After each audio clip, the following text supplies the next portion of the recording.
If you look at what one of the main things that undid Obamacare was that it wasn't really affordable care. It was affordable coverage. You could afford to have insurance, but you couldn't afford to get sick. And that was one of the things that really sort of went right to the heart of the matter, and one of the things we wanted to fix. And that's what these tax credits are for, so that if you get sick, you can actually afford to go to the doctor. That is one of the main points Republican lawmakers have been looking to fix for quite some time with Obamacare. But how could this affect you when you go to the doctor's office? From the Fox News Medical A team, here's Dr. Mark Siegel to take us through this. And nice to see you, and good morning. Good morning, Bill. Rand Paul calls it Obamacare light. You have read this. You've heard what they have said so far in the plan. Is he right about that, or how does he make that point? Well, first of all, what you just heard was someone saying that previously you went to the doctor's office and you got eaten up by a deductible. That was like a stop sign. You couldn't buy any health care until the deductible kicked in and you overfilled it, and then you could get the care you needed. Then you got a green light, you buy anything. Common cold, scratches, you came in, you overused the insurance. That's dysfunctional.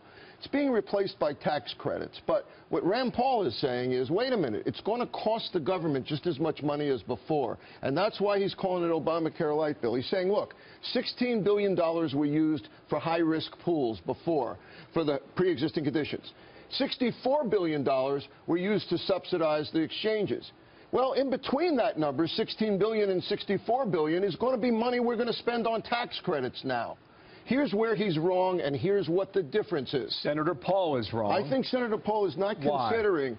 I think he's not considering that these tax credits are going to go to people that were in the gap, the Obamacare gap. Remember that famous gap? They didn't get insurance. They didn't get covered by Medicaid.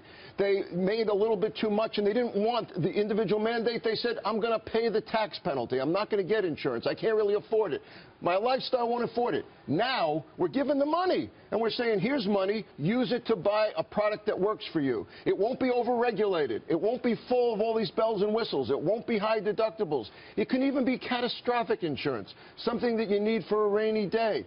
An insurance of your choice. The government subsidizes that to put you into the market. We're going to reach a group that wasn't reached before, and this group is going to buy a product that works for them as individuals, so unregulated, less regulated. The finances of it, what Senator Paul is arguing, it's a shell game. It's either right pocket or left pocket, correct?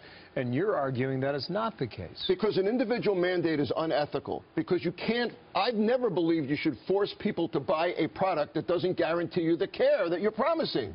That's the shell game. Oh, you have to buy this, but you have it and no doctor will take it. Get rid of the individual mandate. It's unethical. And stop all of the regulations that force my patients to buy the kind of insurance that's clunky and doesn't give them actual care. Or for things that they don't with tax credits, right, with tax credits, they can buy stuff that works. Okay, you're going to post a piece online at foxnews.com later today. Just based on what you have read, the experience of the patient, and between the patient and the doctor, will it be better under this plan or not? It has to be better if there's less regulations. It has to be better if there's no mandates. It has to be better with large health savings accounts, by the way. Health savings accounts between $6,000 per person and $13,000 per family is a huge increase. Patients will know what the prices are of what they're getting. They'll know what echocardiograms cost. They'll know what x-rays cost. They'll know what blood tests cost, and it'll all be tax deductible.